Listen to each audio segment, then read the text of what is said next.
বোধিসত্ত্ব একবার এক ব্রাহ্মণ কুলে জন্মগ্রহণ করেন। তারপর বয়সকালে এক ব্রাহ্মণ কন্যার সঙ্গে তার বিবাহ হয় এবং সেই বিয়ের পর তার 3 কন্যা জন্মগ্রহণ করে। তাদের নাম হল নন্দা, নন্দবতী ও সুন্দরী নন্দা। বেশি দিন পত্নী ও কন্যাদিগকে নিয়ে তিনি সংসারে সুখভোগ করতে পারেননি। যৌবনেই তার মৃত্যু হল। তার মৃত্যুর পর তার পত্নী ও কন্যাদের প্রতিবেশীর বাড়িতে গৃহ কাজ করে সংসার চালাতে হয়। মৃত্যুর পর বোধিসত্ত্ব সোনার হাঁস রূপে জন্মগ্রহণ করেন, কিন্তু পূর্বজন্মের কথা তার মনে ছিল। তখন তিনি হিমালয় প্রদেশের হ্রদ হইতে সমতলের গ্রামে আসিয়া পত্নী ও কন্যাদের সন্ধান করিতে লাগিলেন। তাহাদের জন্য তাহার মন বড়ই চঞ্চল হইয়া উঠিল। সন্ধান করিয়া তিনি দেখিলেন যে তারা প্রতিবেশীদের বাড়িতে কাজ করে অত্যন্ত কষ্টের মধ্যে দিন কাটাচ্ছে।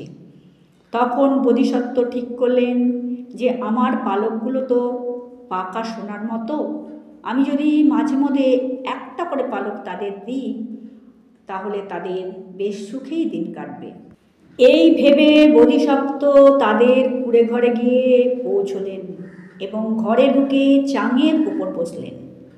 তাকে মেয়েরা জিজ্ঞাসা করল, প্রভু আপনি কে?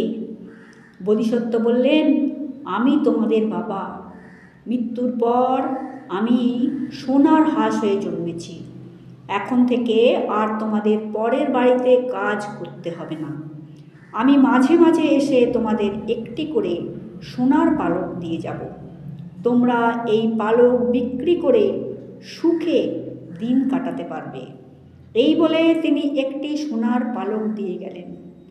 এরপর মাঝে মাঝেই বোধিসত্ত্ব একটি করে সোনার পালক দিয়ে যেতে লাগলেন। তাতে ব্রাহ্মণীরা বেশ সুখেই দিন কাটাতে লাগল। এমনকি হাতও তাদের কিছু অর্থ জমল। একদিন ব্রাহ্মণী তার কন্যাদের বলল, দেখো ইতর প্রাণীদের ভাবগতিক বুঝা ভার। তোমাদের বাবা যে কোনোদিন হঠাৎ আসা বন্ধ করে দিতে পারে। সুতরাং আমি বলি কি, এবার তোমাদের বাবা যখন আসবে তখন তার সমস্ত পালক ছিঁড়ে নেওয়া উচিত। তাতে বেশ কিছুদিন নিশ্চিন্তে থাকা যাবে। মেয়েরা কিন্তু মায়ের এই জঘন্য প্রস্তাবে রাজি হলো না, কারণ তাদের মনে হলো এমনটি করতে গেলে বাবা অত্যন্ত কষ্ট হবে। ব্রাহ্মণী কিন্তু তার এই লোভ দমন করতে পারলেন না, মনের গভীরে গোপন করে রেখে দিল।